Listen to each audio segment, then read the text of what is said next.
Countdown has started. Revenge will be delivered in 3, 2, 1. The swing set creaked like old bones in the October wind, and I should have known right then that everything was about to fall apart. But I was grading papers on a park bench, trusting my wife Dana to watch our kids while I caught up on work, when she walked over with this woman I'd never seen before. "Mark, this is Samantha," Dana said, her voice bright in that way that meant she was excited about something. Her daughter plays with Lila. Samantha had sharp features and calculating eyes that swept over me like she was taking inventory. "So you're the famous high school teacher," she said, extending a manicured hand. "Dana's told me so much about you." I hadn't heard Dana mention anyone named Samantha. "Nice to meet you," I said, shaking her hand. Her grip was firm, aggressive almost. "Samantha just moved here from Portland," Dana explained. "She's going through a divorce. Amicable, though," Samantha added quickly. "My ex is actually helping me get settled." Sweet of him, considering. The way she said sweet made it sound like anything but. "We were thinking of having a play date next weekend," Dana said. "The kids get along so well." I watched Ben push Lila on the swing, their laughter cutting through the autumn air. Simple, innocent, the way things should be. "Sounds good," I said, returning to my papers. Later that evening, as I was putting the kids to bed, Ben asked, "Dad, why was that lady taking pictures of our car?" "What lady?" I asked. "The one with the pointy face. She had her phone out when we were leaving. Kids notice everything adults miss." I made a mental note to ask Dana about it, but she was already in the shower when I got downstairs, singing some song I didn't recognize. "How was the park?" I called through the bathroom door. "Great," she called back. "Samantha's really nice. We might grab coffee this week." The water stopped running. "She's got interesting stories about her ex-husband. He's a mechanic here in town. What's his name? Evan something. Cross, I think. The name meant nothing to me then. It should have." That night, I was reading in bed when Dana came out of the bathroom, toweling her hair. She seemed different somehow, energized, like she'd been holding her breath for months and finally remembered how to breathe. "I'm thinking of having Samantha and her kids over for dinner Friday," she said. "Sure," I murmured, not looking up from my book. "Whatever makes you happy." If I'd known those words would come back to haunt me, I might have chosen them more carefully. Friday came faster than I expected. I stopped at the grocery store after work, picking up ingredients for Dana's famous lasagna. The checkout girl, probably one of my former students, smiled and asked how I was doing. "Can't complain," I said, which was true enough then. At home, Dana was bustling around the kitchen in her good jeans and the blue sweater I'd bought her for Christmas. She'd done her hair and put on makeup, which struck me as odd for a casual dinner with another mom. "They'll be here at 6, she said, stirring the sauce. "Samantha's bringing wine." The doorbell rang at exactly 6. Punctual people made me nervous, though I couldn't say why. Samantha stood on our porch, holding a bottle of red wine and wearing a dress that probably cost more than my monthly car payment. Behind her were 2 kids I'd never seen before, a boy about Ben's age and a girl slightly younger than Lila. "These must be your children," I said, crouching down to their level. "I'm Mr. Mark." The boy stared at me with serious dark eyes. "Mommy says you're a teacher." "I am." "What's your favorite subject?" "Recess," he said without smiling. Samantha laughed. "Tyler's not much for academics. Takes after his father in that regard." There was acid in her voice when she mentioned the father. Dinner went smoothly enough. The kids ate quickly and disappeared upstairs to play. Samantha dominated the conversation, telling stories about Portland, about her divorce, about how hard it was being a single mom in a new town. "It's so refreshing to meet another family that has their act together," she said, gesturing with her wine glass. "Most people here seem so small town, you know?" Dana nodded eagerly. I was just telling Mark how isolating it can be sometimes. This was news to me. Dana had never mentioned feeling isolated. After dinner, while I was loading the dishwasher, I overheard Samantha and Dana talking in the living room. "He seems nice," Samantha said. "Stable." "He is," Dana replied. "Sometimes I think too stable, you know." I turned off the water, straining to hear more, but they'd moved on to discussing some movie they both wanted to see. When I rejoined them, Samantha was checking her phone. "I should get these monsters home," she said. "School night and all." "Already?" Dana sounded disappointed. "Don't worry. We'll do this again soon." Samantha gathered her kids with practiced efficiency. At the door, she turned back to Dana. Thanks for a lovely evening. It's so nice to have a real friend here. After they left, I helped Dana finish cleaning up. She seems nice, I said, testing the waters. She is. I'm glad I met her. Dana was loading wine glasses into the dishwasher. She invited me to coffee tomorrow. Would you mind watching the kids? Of course not. That night, as Dana got ready for bed, I noticed she was checking her phone more than usual. When I asked who she was texting, she said, just Samantha. She's having trouble with her ex. What kind of trouble? He keeps showing up unannounced, making things difficult. Dana set her phone on the nightstand, face down. She just needs someone to talk to. I should have asked more questions then. Should have paid attention to the way Dana's whole demeanor had changed since meeting Samantha.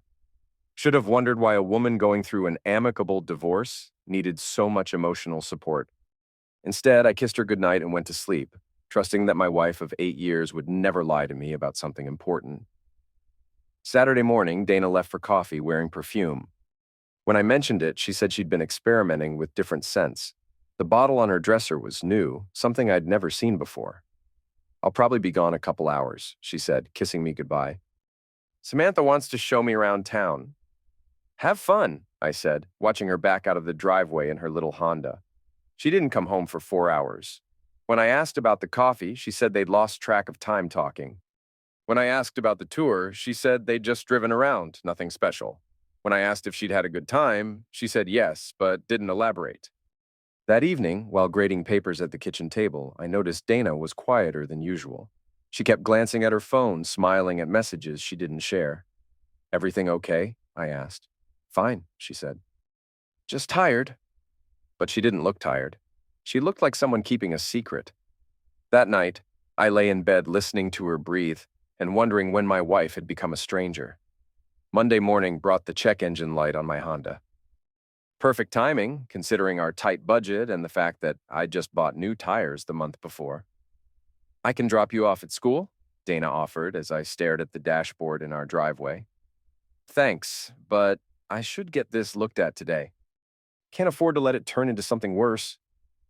She was making the kids' lunch, moving with that same distracted energy I'd noticed all weekend. There's a place on Main Street, Cross Auto Repair. Samantha mentioned it. The name clicked. That wouldn't be her ex-husband's place, would it? I think so, actually. Dana didn't look up from the sandwiches. She said he does good work. It struck me as odd that she'd recommend her ex-husband's business, especially given what she'd told us about their difficult relationship. But maybe that was what amicable meant in divorce terms. Cross Auto Repair occupied a converted gas station on the corner of Main and 3rd, the kind of place that had probably been fixing cars since the 1960s. A hand-painted sign promised honest work at fair prices, though the faded letters and rust stains on the building suggested those promises had been tested by time. The office smelled like motor oil and coffee.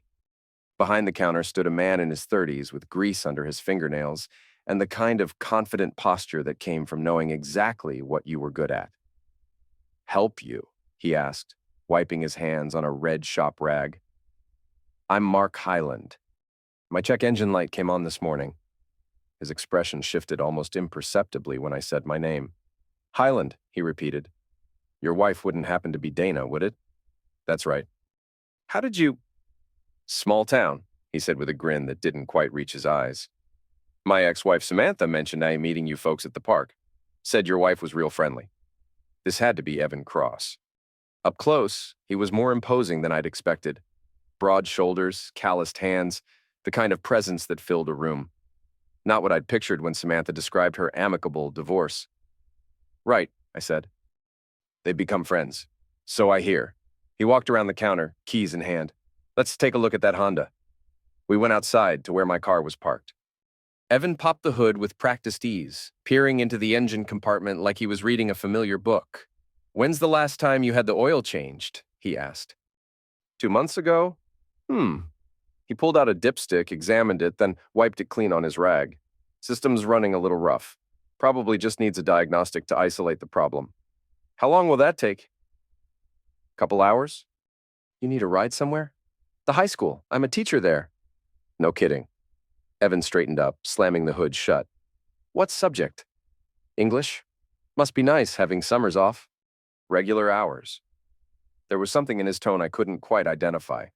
Not hostility exactly, but not friendliness either. Your wife mentioned she's been spending time with Samantha? The question caught me off guard. They've had coffee a few times. Good for them. Samantha doesn't make friends easy. He pulled out a work order form, scribbling information with a stubby pencil. Most people find her a little intense. I thought about Samantha's sharp eyes, her aggressive handshake. She seems nice enough. Oh, she can be charming when she wants something. Evan looked up from the paperwork. Just saying, some folks find her hard to take in large doses. I'll keep that in mind. He handed me the work order. I'll call when it's ready. Should be this afternoon. I started to walk away, then turned back. Can I ask you something? Shoot. Samantha mentioned your divorce was amicable? That unusual? Evan's laugh was short and humorless. Depends on your definition of amicable. We're not throwing dishes at each other anymore, if that's what you mean. But it was difficult? Divorce usually is. He studied my face like he was trying to decide how much to reveal. Look, I don't know your wife well, but she seems like a nice lady. Just maybe ask her what Samantha's been telling her about our marriage. What do you mean? Let's just say my ex has a creative relationship with the truth when it comes to playing victim. Before I could ask what he meant, his phone rang. He answered it with a curt, cross auto, then waved goodbye as he walked back into the garage. I spent the walk to school trying to process the conversation. There had been undercurrents I didn't understand, implications I couldn't quite grasp. But one thing was clear. Whatever had happened between Evan and Samantha Cross, it hadn't been nearly as amicable as she'd claimed. At school, I threw myself into teaching, grateful for the distraction. My third period class was discussing symbolism in The Great Gatsby when Principal Vance appeared in my doorway. Could I see you for a moment? He asked. In the hallway, Vance closed the door behind us. He was a thin, nervous man who'd been promoted beyond his comfort level, the kind of administrator who worried about everything and solved nothing. Is everything all right at home, Mark? The question hit me like cold water. What do you mean? I saw your wife yesterday at the Sunoco station on Route 9. She was with a man I didn't recognize. My mouth went dry. A man? Big guy. Mechanic looked like. They seemed... Vance paused, choosing his words carefully. They seemed very familiar. The bell rang, signaling the end of the third period. Students began filling the hallways, their voices echoing off the tile floors. I'm sure it was innocent, Vance said quickly. Just thought you should know. I spent the rest of the day replaying that conversation, trying to find innocent explanations. Maybe Dana had car trouble and called Samantha for help. Maybe Evan had offered to look at her Honda, too. Maybe Vance had misread the situation entirely. But when Evan called that afternoon to say my car was ready, I found myself walking back to his shop with questions I wasn't sure I wanted answers to. Just a loose connection, he explained, handing me the keys. $40 fix? I paid the bill, then lingered by the counter. Can I ask you something else? Sure. My wife's Honda. Has it been in here recently? Evan's expression went carefully neutral. Why do you ask? Someone saw her at a gas station yesterday with a mechanic. I just wondered... Look, Mr. Highland. Evan set down his pen, meeting my eyes directly. I don't get involved in other people's marriages. But if I were you, I'd pay attention to where my wife says she's going and who she says she's with. What's that supposed to mean? It means small towns have big ears and long memories. People talk. About what? Evan glanced around the empty office, then leaned forward. Your wife's been here 3 times in the past 2 weeks, never for car repairs. The words hit me like a punch to the stomach. What? She comes by when Samantha drops off the kids, says she's picking up her friend. He paused. But Samantha's kids haven't been here in over a month. I stared at him, trying to process what he was telling me. Are you saying... I'm not saying anything. Just that maybe you should ask your wife about those coffee dates? I drove home in silence, my hands gripping the steering wheel so tight my knuckles turned white. When I pulled into our driveway, Dana's Honda was already there, parked in its usual spot. Inside, she was helping the kids with homework at the kitchen table. She looked up when I entered, smiling that bright smile I'd fallen in love with 8 years ago. How'd the car go? She asked. Fine, $40 fix. I hung my keys on the hook by the door. How was your day? Good. Quiet. She turned back to Ben's math worksheet. Samantha called. We're thinking of taking the kids to the park tomorrow after school. Which park? The one where we met? Why? Just curious. But I was more than curious. I was starting to piece together a picture I didn't want to see, connecting dots I'd been ignoring for weeks. That night, after the kids were in bed, I tried to bring up my conversation with Evan. But every time I started to ask a direct question, something stopped me. Maybe it was fear. Maybe it was hope that I was wrong. Or maybe it was the way Dana had started checking her phone again, smiling at messages she didn't share. "I'm going to shower," she said around 10 o'clock. While the water ran, I found myself looking at her phone on the nightstand. It was face down, as always. I'd never checked it before, never had reason to. But now, I reached for it, then stopped. Crossing that line would change everything, whether I found something or not. Instead, I went to bed and lay there listening to my wife sing in the shower, the same unfamiliar song I'd heard her humming all week. The grocery store on Thursday morning felt different. Maybe it was my imagination, but the checkout girl who usually smiled and made small talk seemed to avoid eye contact. The pharmacist, normally chatty, gave me a curt nod and nothing more. I was loading bags into my car when Mrs. Pell appeared beside me like a gray-haired ghost. "Mark," she said, her voice carrying that particular tone older women used when they had something important to say. Mrs. Pell lived 3 houses down from us, the kind of neighbor who knew everyone's business, because she made it her business to know.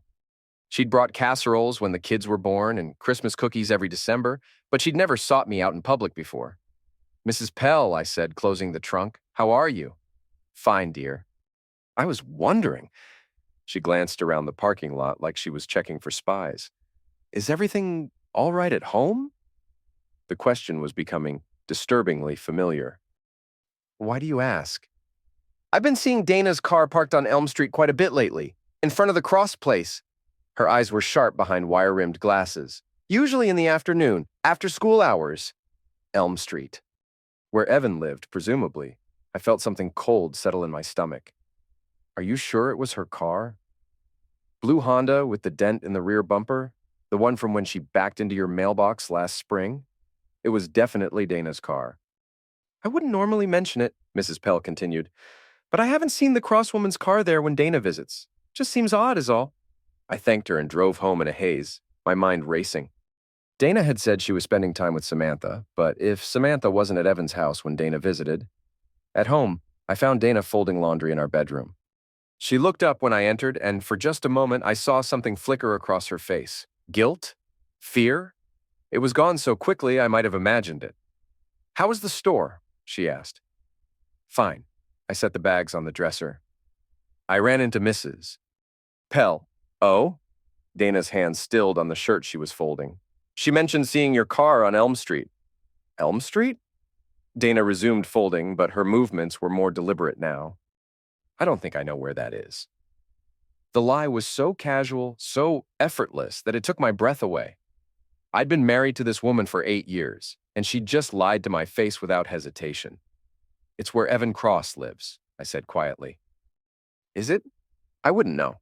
She moved to the closet, hanging up my work shirts with the same careful precision she'd used with the folding. Why would I be on Elm Street? That's what I was wondering. She turned to face me then, and her expression was perfectly innocent. "Mrs. Pell's getting old, Mark?" Maybe she saw someone else's car. With a dent in the rear bumper? There are lots of blue Hondas in town. Another lie. I could see it in her eyes, hear it in the slight tremor in her voice. But she delivered it with the same sweet smile I'd seen 1,000 times. "I'm sure you're right," I said, because I didn't know what else to say. That afternoon, I left school early and drove to Elm Street. It was a quiet residential area, older houses with big yards and mature trees. I found Evan's address easily enough. His work truck was parked in the driveway of a small blue Colonial. I didn't see Dana's car, but that proved nothing. She could have come and gone already. I was about to leave when the front door opened and Evan stepped onto the porch. He was wearing jeans and a t-shirt, looking more casual than he had at the shop. When he saw my car, his expression grew guarded. I rolled down my window. "Afternoon?" "Mr. Highland." He walked over to my car. "Something I can help you with?" "Just driving around, getting to know the neighborhood." This isn't exactly on the way to anywhere. He had me there. "Look, I need to ask you something, and I need an honest answer." Evan glanced back at his house, then leaned against my car door. Shoot, has my wife been here? He was quiet for a long moment, studying my face. What did she tell you? I want to hear it from you. Another pause, then, yeah, she's been here. The confirmation hit like a physical blow. How many times? I don't keep count. More than once, more than once. Well, when? Afternoons, mostly. Sometimes evenings. Evan straightened up. Look, this is awkward as hell. Were the kids with her? No, she said they were with a babysitter. I closed my eyes, feeling the world tilt sideways. Dana had been lying about everything. The play dates, the coffee dates, the time with Samantha, all of it. I know what you're thinking, Evan said, but it's not what you think. What is it then? She comes by to talk, about Samantha mostly. She's worried about her. Worried how? Samantha's been difficult since the divorce. Dana thinks she might be having some kind of breakdown. Evan ran a hand through his hair. She asks a lot of questions about what Samantha was like before, whether I think she's dangerous. Dangerous? To herself, maybe. Or to your family. He looked uncomfortable. Look, I probably shouldn't be telling you this, but Dana's scared. She thinks Samantha might be obsessed with your life, your marriage. This was not what I'd expected to hear. What do you mean? The way she talks about you, your house, your kids, it's not normal. Dana thinks she might be trying to, I don't know, take over somehow. I stared at him. And you believe that? I know my ex-wife. She's capable of a lot of things. Evan glanced around again. Look, maybe you should ask Dana about this stuff. She knows more than I do. Why didn't she tell me she was talking to you? Because she didn't want to worry you. And because she was afraid you wouldn't believe her. I sat in my car after Evan went back inside, trying to process what he'd told me. Part of it made sense. Samantha had seemed intense that first night, and there had been something calculating about the way she'd looked at our house, our family. But another part of me wondered if this was all some elaborate story Dana and Evan had cooked up to explain their secret meetings. When I got home, Dana was in the kitchen starting dinner. She looked up when I entered, and I saw her eyes dart to the clock on the microwave. You're home early, she said. Finished my grading. I sat down at the table watching her work. How was your day? Good. Quiet. She opened the refrigerator, pulling out ingredients. I was thinking of making tacos tonight. Sounds good. She moved around the kitchen with familiar efficiency, browning ground beef, chopping lettuce, warming tortillas. It was a scene I'd witnessed hundreds of times, but now it felt like I was watching a performance. Dana, I said finally, is there something you want to tell me about Samantha?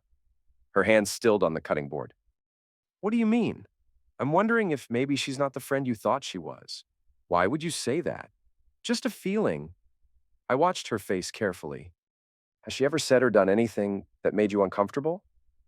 Dana set down the knife and turned to face me. For a moment, I thought she was going to tell me the truth. Then she smiled. She can be a little intense sometimes, she said. But I think she's just lonely. Maybe you should be careful around her. Careful how? Just maybe don't spend so much time together, at least until you know her better. Are you forbidding me from seeing my friend? There was an edge to her voice I hadn't heard before. Of course not. I'm just suggesting, because that would be pretty controlling, don't you think? The word controlling hung in the air between us like a weapon. It was the kind of accusation that ended conversations, the kind of thing someone said when they wanted to shut down discussion entirely. I'm not trying to control anything, I said carefully. I'm just worried. About what? About you. About us? She stared at me for a long moment, then turned back to the stove. There's nothing to worry about, Mark. Everything's fine. But everything wasn't fine. My wife was lying to me about where she'd been and who she'd been with. She was meeting secretly with another man and creating elaborate stories to cover her tracks. The only question was whether she was having an affair or something else entirely. That night, I lay in bed listening to Dana breathe and trying to decide which possibility scared me more. Saturday afternoon arrived gray and cold, the kind of October day that promised winter wasn't far behind.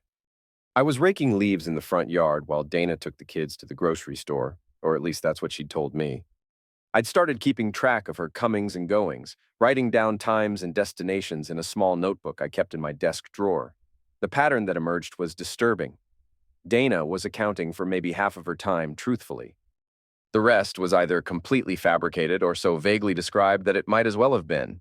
I was dumping another bag of leaves at the curb when I saw Samantha's car turn onto our street. She parked in front of our house and got out alone, no kids visible in the back seat. She walked up our driveway with purposeful strides, her face set in hard lines. When she reached the porch, she didn't knock on the front door. Instead, she stood there waiting for me to approach. "Samantha," I said, setting down the rake, "Dana's not here right now. I know. I came to talk to you." Something in her tone made my stomach clench. "What about? About what your wife has been doing behind your back?" The words hit like a slap. I walked closer, studying her face. The calculating expression I'd noticed before was gone, replaced by something raw and angry. "I think there's been some misunderstanding," I said. "No misunderstanding. She's been sleeping with my ex-husband for 3 months." The accusation hung in the air between us like smoke. I felt the ground shift under my feet, the careful edifice of denial I'd been building suddenly crumbling. "That's impossible," I said. But even as the words left my mouth, I knew they weren't true. "Is it?" Samantha pulled out her phone, swiping through screens. "Here's a photo I took last Tuesday. That's Dana's car in Evan's driveway at 2 in the afternoon. She held the phone out to me. The image was clear. Dana's blue Honda parked behind Evan's work truck. "Where were your kids that day?" Samantha continued. "In school, right? And where did Dana say she was?" I tried to remember. "Tuesday afternoon." Dana had said she was running errands, then having coffee with Samantha. "She told me she was with you," I said quietly. "I was at work. I've been at work every Tuesday for the past 2 months. Samantha's voice was sharp with vindicated anger. "Want to know where she really was? Upstairs in my ex-husband's bedroom." "How do you—" "Because I've been watching. Because something didn't feel right about their sudden friendship." She scrolled through more photos on her phone. "Here's another one from last week, and this one from the week before." Each image was like a knife twist. Dana's car, Evan's house, times when I thought my wife was living her normal life. "Those playdates she told you about?" Samantha continued. "My kids were never there. Hell, half the time I didn't even know about them until later." The front door opened behind me. Dana stepped onto the porch, her face going white when she saw Samantha. "What's going on?" she asked, but her voice was small, uncertain. "I was just showing your husband some interesting photographs," Samantha said. Dana's eyes darted between us, and I saw the exact moment she realized the game was over. Her shoulders sagged slightly, and the careful mask she'd been wearing for months finally slipped. "Mark," she started, but I held up a hand to stop her. "Is it true?" I asked. She didn't answer immediately. Instead, she looked at Samantha with something that might have been hatred. "You followed me," she said. "I protected myself," Samantha shot back. "Something you should have thought about before you decided to screw my ex-husband." "It's not what you think," Dana said, turning to me. "It's complicated." "Complicated how?" I asked. "You're either sleeping with him or you're not." Another long pause. Then, quietly, "It just happened." The admission hit harder than I'd expected. Even knowing it was coming, hearing her say it out loud felt like being punched in the chest. "Just happened?" Samantha repeated mockingly. "Like accidentally falling into bed with someone's ex-husband, multiple times for months." "You don't understand," Dana said. "You don't know what it's been like." What's been like?" I asked. "Being married to you." The words came out in a rush, like she'd been holding them back for years. "Being stuck in this house, in this town, with the same routine every single day." "So you decided to have an affair." "I decided to feel alive again." Samantha laughed, a harsh sound. "And you picked my ex-husband to make you feel alive?" "The same man I divorced because he's a selfish, manipulative bastard?" "Evan's not like that," Dana said quickly. "You just don't understand him. I was married to him for 7 years. Trust me, I understand him perfectly." Samantha's voice dripped with contempt. "He's using you, Dana, just like he used me." "You're wrong." "Am I? Has he talked about leaving town with you? Starting fresh somewhere else?" Samantha smiled when she saw Dana's expression change. "He has, hasn't he? Same line he fed me when we were having problems." Same promises. I watched this exchange feeling like I was underwater, like the voices were coming from very far away. My wife had been having an affair with a man I'd met, a man who'd looked me in the eye and lied. "I want you to leave," I said quietly. Both women turned to look at me. Which one of us? Dana asked. Both of you, I need time to think. Mark, please. Dana started forward, but I stepped back. Just go. Take the kids to your mother's for the weekend. We'll figure this out later. Samantha was already walking back to her car. One more thing, she called over her shoulder. Ask her about the necklace. Dana's face went ashen. What necklace? I asked. Nothing, Dana said quickly. It's nothing. But Samantha was smiling now, cruel and satisfied. The diamond necklace you bought her for your anniversary? Ask her where it is. She got in her car and drove away, leaving Dana and me standing on our front porch in the cold October air. Where is it? I asked. Dana's eyes filled with tears. I had to sell it. Why? Because Evan needed money. For his business? She was crying now, mascara running down her cheeks. He said it was just temporary, that he'd buy me a new one when things got better. I stared at my wife, this woman I'd thought I knew, and realized I was looking at a stranger. How much money? $2,000. The necklace had cost me $3,000. Money I'd saved for months, working extra tutoring sessions and selling my old guitar. I'd presented it to her on our 6th anniversary, watching her face light up with what I'd thought was genuine joy. Get your things, I said. I want you out of the house tonight. Mark, please, let me explain. There's nothing to explain. You've been lying to me for months. You've been sleeping with another man. You sold our anniversary gift to give him money. I turned toward the front door. I'll watch the kids while you pack. Where am I supposed to go? I don't care. Figure it out. I went inside and closed the door behind me, leaving Dana standing alone on the porch. Through the front window, I watched her sit down on the porch steps and call someone on her phone. The conversation was brief. When she hung up, she sat there for another 10 minutes, staring at the street. Finally, she came inside. I'm staying at Evan's tonight, she said without looking at me. Of course she was. What about the kids? I'll pick them up from my mother's tomorrow. We need to talk about custody. The word custody made everything real in a way it hadn't been before. This wasn't just a fight we'd recover from. This was the end. Get your things, I said again. She went upstairs, and I heard her moving around in our bedroom, opening drawers, closing the closet door.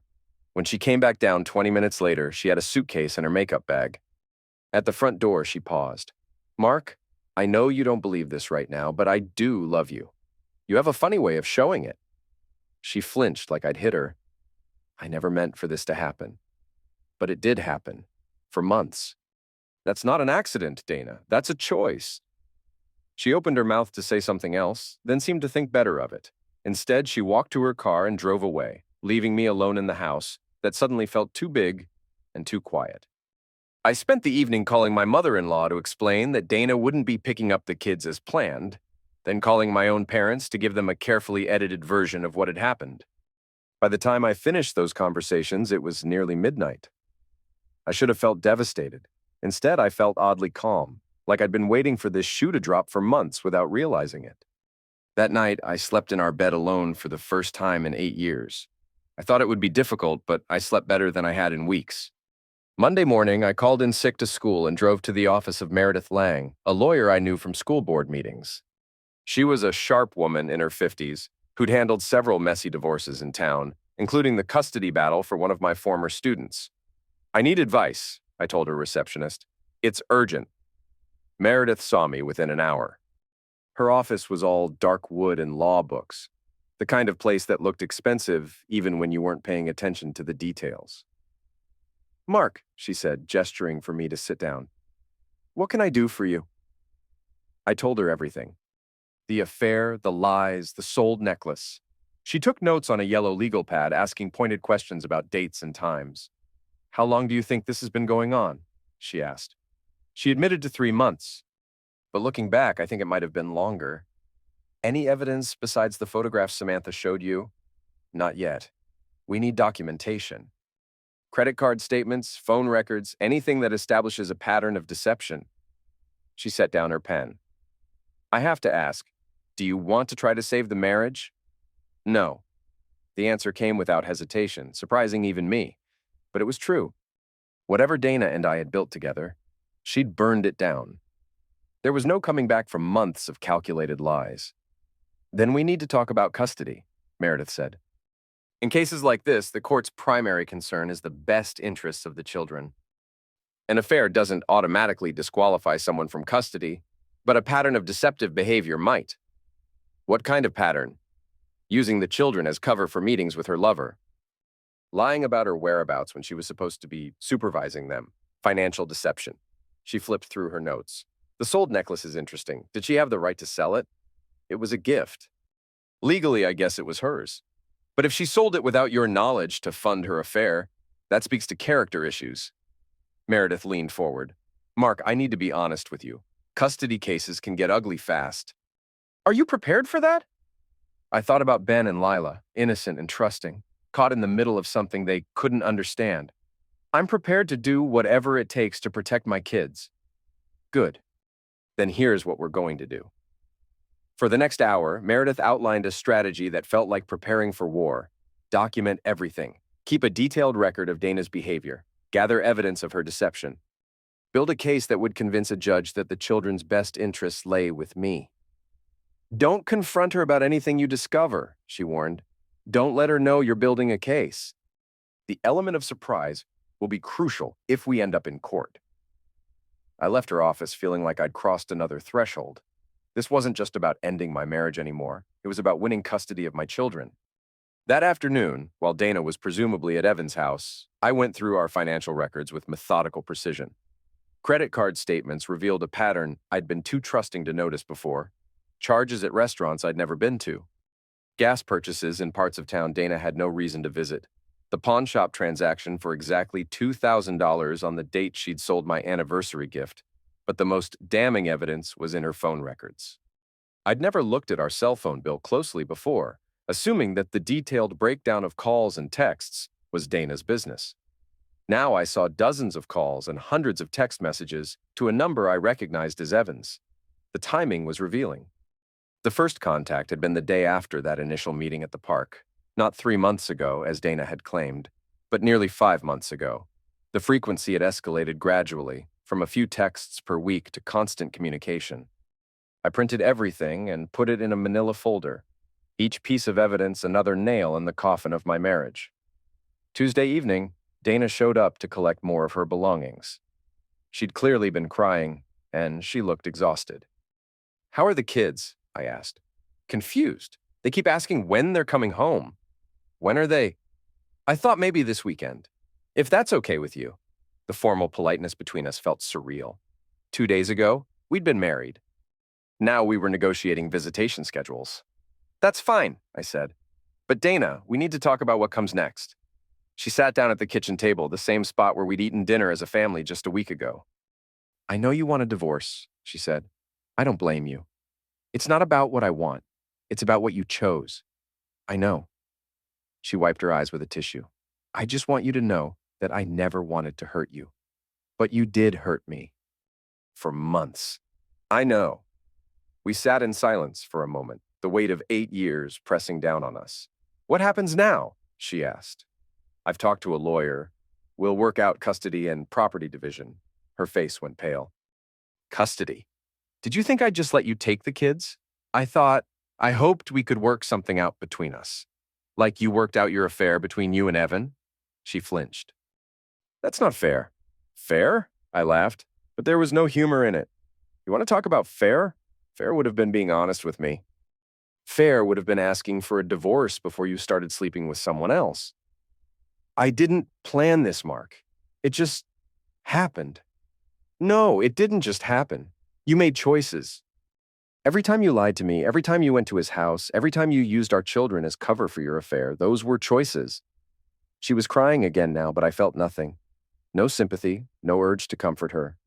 The woman sitting across from me had destroyed our family, and tears wouldn't fix that. I'll have the papers drawn up, I said. You should probably get your own lawyer. She nodded, unable to speak. After she left, I sat in my empty house and tried to imagine what came next. Shared custody schedules, dividing our possessions, explaining to Ben and Lila why Mommy and Daddy weren't living together anymore. But first, I had to finish building my case. Because I was beginning to understand something Meredith had tried to tell me. This wasn't going to be amicable. Dana might regret the affair, but she wasn't going to give up her children without a fight. And neither was I. Friday afternoon brought unseasonably warm weather, the kind of October day that made you forget winter was coming. I'd just gotten home from school when my phone rang. It was Meredith. "We have a problem," she said. "Dana's filed for custody. She's asking for primary physical custody with limited visitation for you." The news hit like a physical blow. "On what grounds?" "She's claiming you're emotionally unstable and potentially dangerous. Says you've been following her, harassing her friends, and making threats." "That's complete bullcrap!" "I know, but she's got a lawyer now, and they're playing hardball." Meredith's voice was grim. "There's more. She's filed for a restraining order." "A restraining order? Temporary. Claims you've been stalking her and she fears for her safety." I sat down hard on my kitchen chair, feeling the world tilt around me. This is insane. It gets worse. The restraining order means you can't contact her directly, and it puts your custody petition in jeopardy. A judge might see it as evidence that you're unfit. So what do? We fight it. But first, we need to be proactive. She paused. "Mark, I need you to listen carefully. Do not contact Dana. Do not go near Evan's house. Don't even drive down their street. Any violation of that restraining order, even a technical one, could destroy your case." After I hung up, I sat in my kitchen trying to process what had just happened. In the space of a week, I'd gone from being a betrayed husband to being painted as a dangerous stalker. But I was beginning to understand the strategy. Dana and her lawyer were trying to control the narrative, to make her the victim instead of the cheating spouse. The restraining order wasn't about protection. It was about gaining tactical advantage. 2 hours later, my phone rang again. This time, it was Principal Vance. "Mark, I need to see you in my office first thing Monday morning." "What's this about?" "I received a call from an attorney today, something about a domestic situation." His voice was carefully neutral. "I can't discuss it over the phone." I spent the weekend in a fog of anger and disbelief. Dana had not only destroyed our marriage, she was now trying to destroy my career and my relationship with my children. Monday morning, I sat across from Vance in his cluttered office while he read from a letter Dana's lawyer had sent. "It alleges that you've been engaging in stalking behavior," he said. "That you've been emotionally unstable and potentially dangerous. It's all lies." "I hope so." Vance set down the letter. "Mark, you've been a good teacher here for 6 years. But if there's any truth to these allegations, there isn't. Then we'll support you through this. But I need you to understand any arrests, any violations of the restraining order, anything that makes the school look bad, and I'll have to take action." The threat was clear. Keep my head down and my mouth shut, or lose my job. That afternoon, I was grading papers when I looked out my classroom window and saw something that made my blood freeze. Dana's Honda was parked in the school parking lot. And standing next to it, talking to someone I couldn't see clearly, was Dana herself. I watched for 10 minutes, trying to figure out what she was doing there. The restraining order worked both ways. She wasn't supposed to be within 500 feet of me either. Then, I saw who she was talking to. It was Jennifer Morrison, one of the other English teachers, a woman I'd considered a friend. I watched Dana hand Jennifer an envelope, saw them shake hands, saw Jennifer nod seriously before walking back toward the building. 20 minutes later, Jennifer knocked on my classroom door. "Mark, could I talk to you for a minute?" We stepped into the hallway, and she handed me the envelope I'd seen Dana give her. "Your wife asked me to give you this," she said. She said it was important. Inside was a single sheet of paper with a handwritten note. "Mark, I know you're angry and you have every right to be, but please don't make this harder than it has to be. The kids need both of us, and we need to find a way to co-parent without destroying each other. I'm willing to work out custody arrangements that are fair to both of us, but only if you drop the investigation and agree to mediation instead of litigation. Think about what's best for Ben and Lila." Dana. I read the note twice, then crumpled it up. "What did she tell you?" I asked Jennifer. "She said you two were having marital problems and she was trying to work things out." Jennifer looked uncomfortable.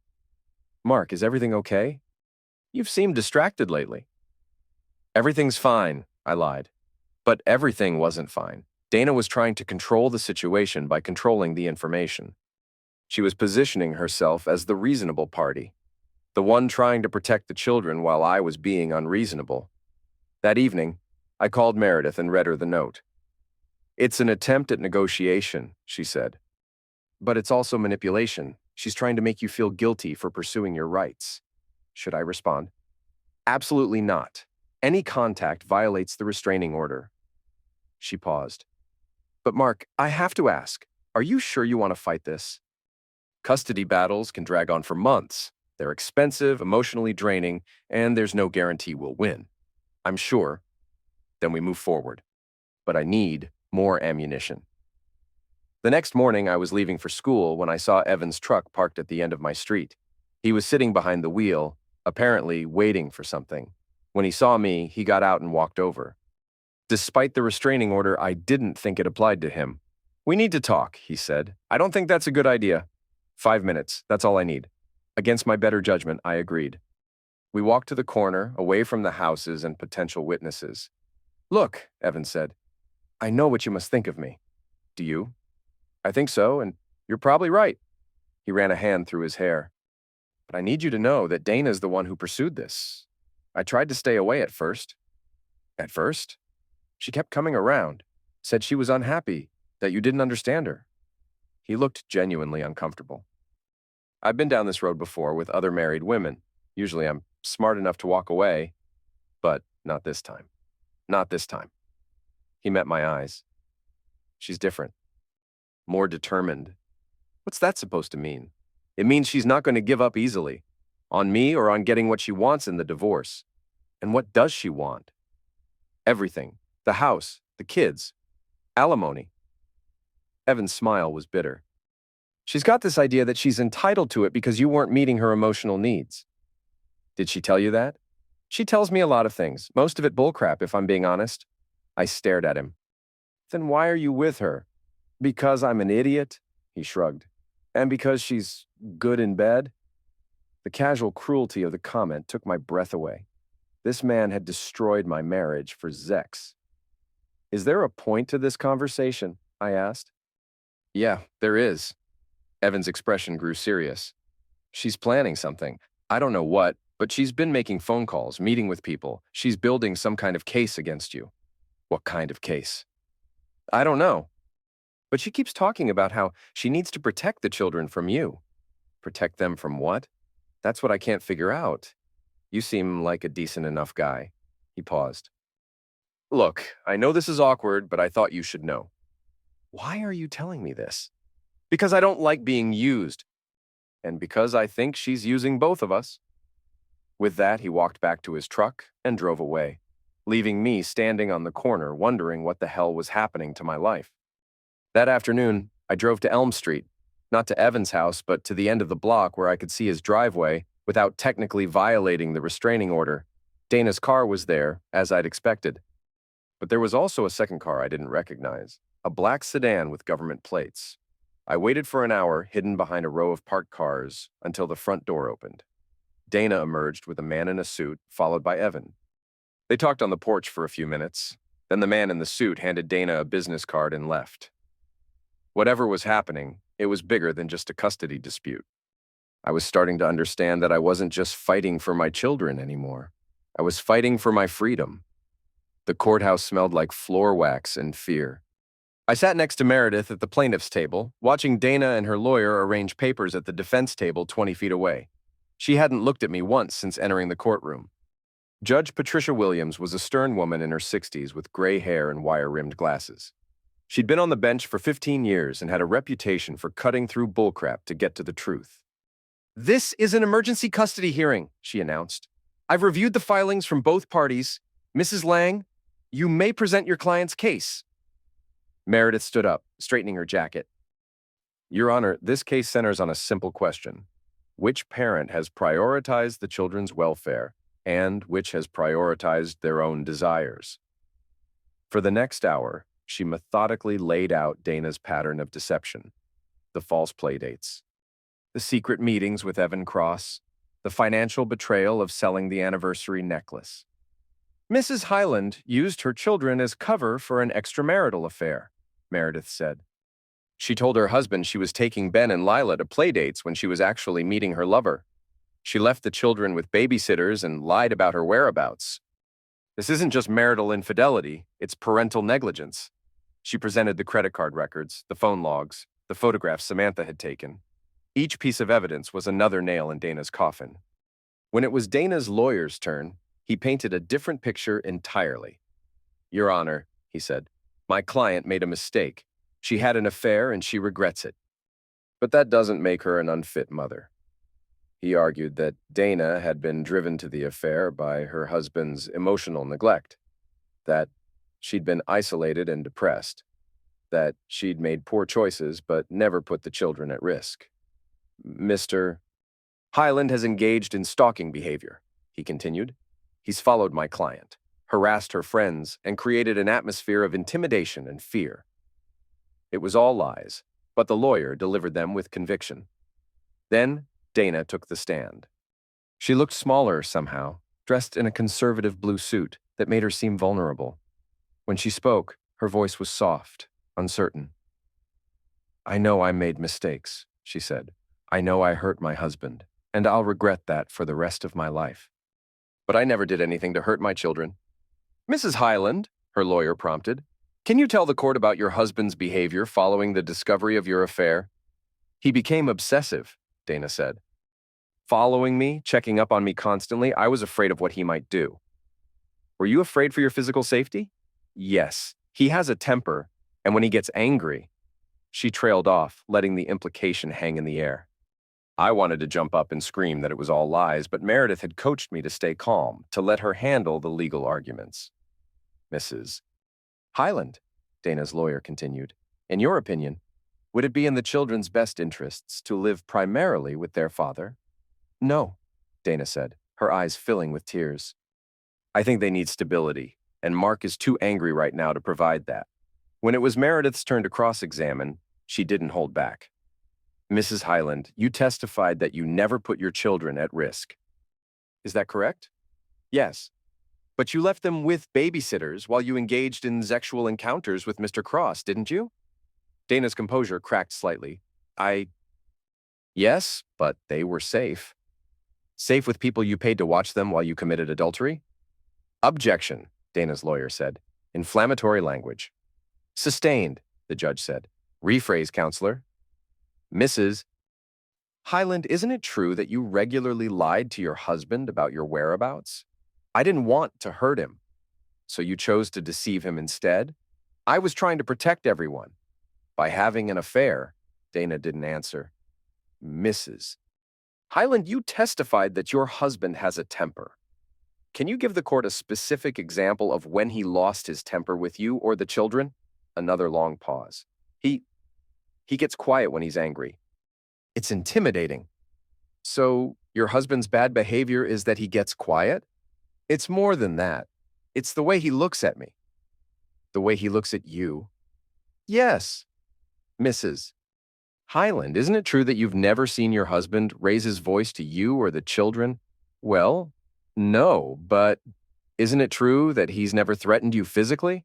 "Not exactly, but isn't it true that the only reason you filed for a restraining order was to gain advantage in this custody case?" "Objection. Sustained, but the damage was done." Dana's credibility was in tatters, and everyone in the courtroom could see it. When I took the stand, I kept my answers short and factual. Yes, I wanted custody of my children. No, I had never threatened my wife. Yes, I believed I could provide a stable home environment. "Mr. Highland," Dana's lawyer said during cross-examination, "you've admitted to investigating your wife's activities. Doesn't that constitute stalking?" "I documented her lies to protect my children," I said. "That's not stalking. It's being a responsible parent. You followed her to her friend's house." "I drove down a public street where my wife was parked, once, after a neighbor told me she'd been seen there repeatedly." "You questioned her friend's ex-husband about her activities." "I took my car to his shop for repairs. When he offered information about my wife's behavior, I listened. It went on like that for 20 minutes, Dana's lawyer trying to make my reasonable actions sound sinister and obsessive.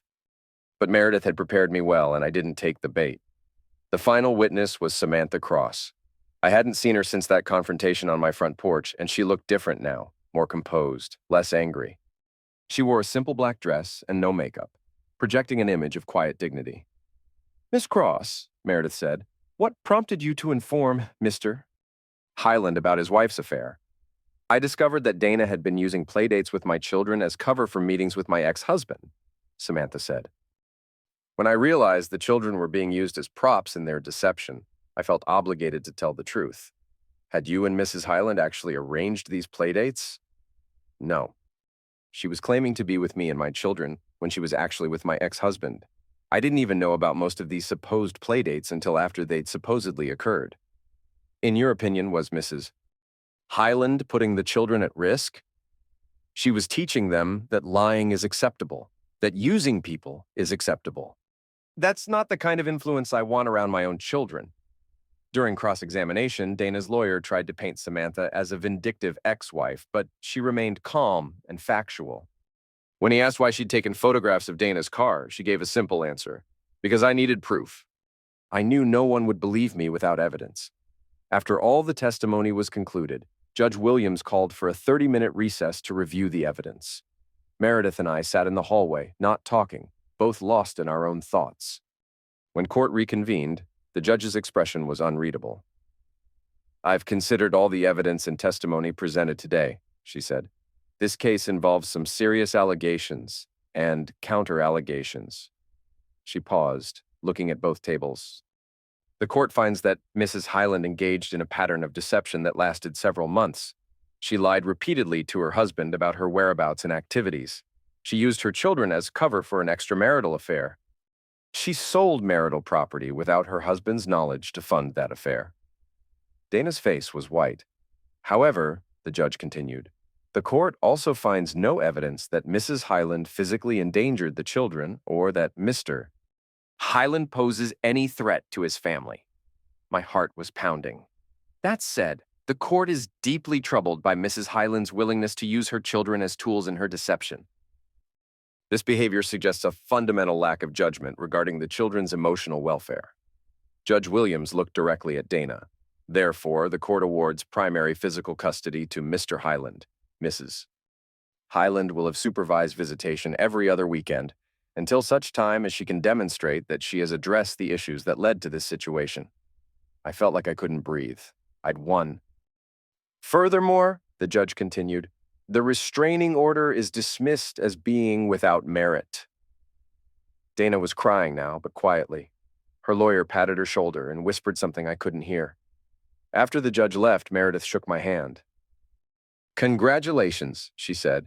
You got everything you asked for. I looked across the courtroom at Dana, who was still crying. There was no satisfaction in her tears, no sense of victory. Just the hollow feeling of something broken that could never be fixed. Outside the courthouse, I saw Samantha sitting on a bench, smoking a cigarette. She looked up when she saw me approaching. Congratulations, she said. Thank you. For testifying. She took a drag from her cigarette and exhaled slowly. Don't thank me yet. This isn't over. What do you mean? Dana won't give up. She'll appeal or find some other way to get the kids back. Samantha's smile was bitter. People like her don't accept losing. What about Evan? What about him? He got what he wanted, a good time with no consequences. He'll move on to the next bored housewife. She stood up and dropped her cigarette, crushing it under her heel. We're not friends, you and I, she said. We just happened to be on the same side this time. With that, she walked away, leaving me standing alone in front of the courthouse. That evening, I picked up Ben and Lila from my mother-in-law's house. They were quiet on the drive home, sensing that something fundamental had changed, even if they didn't understand what. Is Mommy coming home? Lila asked as I tucked her into bed. Not tonight, sweetheart, but you'll see her soon. Are you and Mommy getting divorced like Tommy's parents? I looked into her innocent 4-year-old eyes and tried to find words that wouldn't break her heart. Yes, I said finally. But that doesn't mean we don't love you. She nodded solemnly as if she'd been expecting this answer. Later, after both kids were asleep, I sat in my living room and tried to process what had happened. I'd won custody of my children, but I'd lost my wife, my marriage, and my faith in the person I'd thought I knew best in the world. The house felt different now. Not empty exactly, but charged with possibility. Like anything could happen next. I looked out the front window and saw Mrs. Pell watering her garden in the fading light. She saw me watching and raised her hand in a small wave. Some things, at least, remained constant. Tomorrow, I would have to explain to Ben and Lila why their lives had changed forever. I would have to figure out how to be a single father. I would have to rebuild everything from scratch. But tonight, I was just a man sitting in his house, listening to his children breathe in the rooms above, knowing that he'd fought for what mattered and won.